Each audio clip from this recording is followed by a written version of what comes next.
Scholastic Audio presents Boy Like Me, written and read for you by Simon James Green.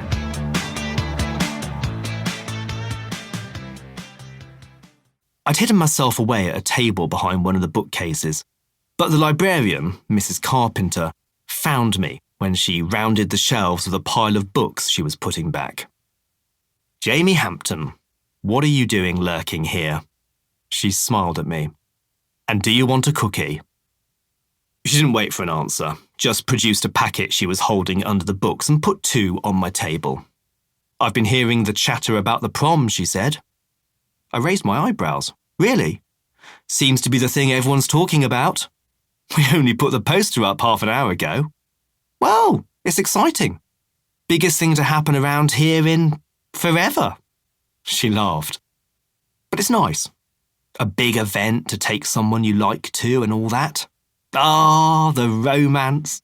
Almost makes me want to be a teenager again, except no, not quite enough to want that. But it warms my stone-cold heart to think of all of you experiencing that." I smiled at the stone-cold heart business. Mrs. C had the best heart.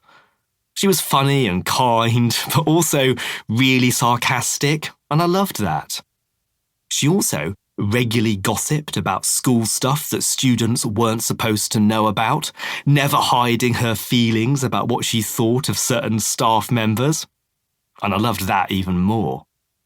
And stylish? Oh boy, Mrs. C would regularly be seen wearing a leather jacket or faux fur, and I'd even seen her in vinyl pants on a weekend.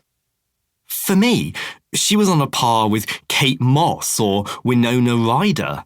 Sure, a little older, but totally rocking the A-lister look. "So, who are you going to take, Jamie?" My eyes met hers and I momentarily froze. Hadn't thought.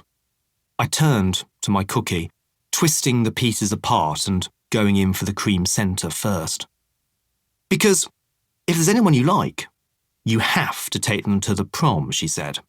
"It's a rite of passage." I concentrated on the cookie. "There's no one I like." "Or besides," I said, glancing quickly at her, "I'll have my work cut out on the night itself, organising everything, making sure it's all okay. So."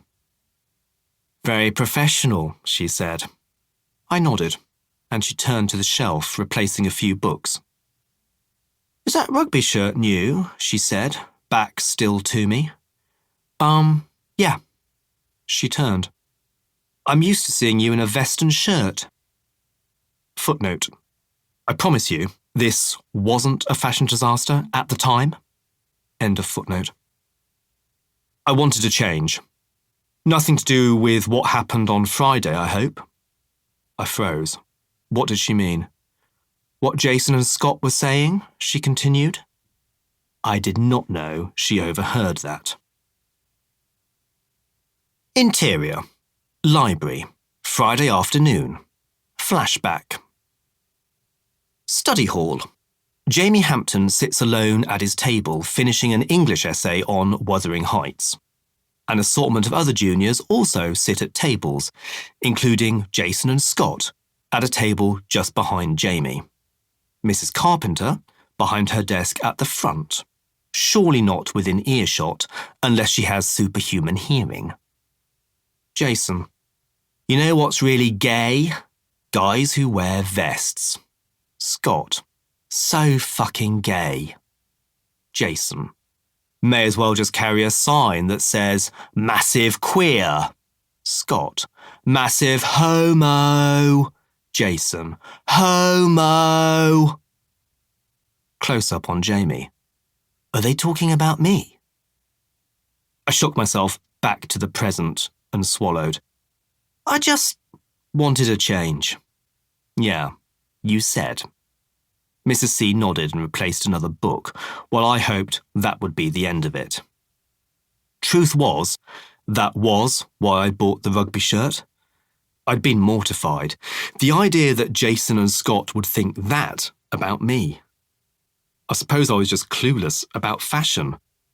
I'd seen a few people do the casual vest and shirt thing, admittedly more traditionally associated with formal attire, but I liked the look and thought it might suit me.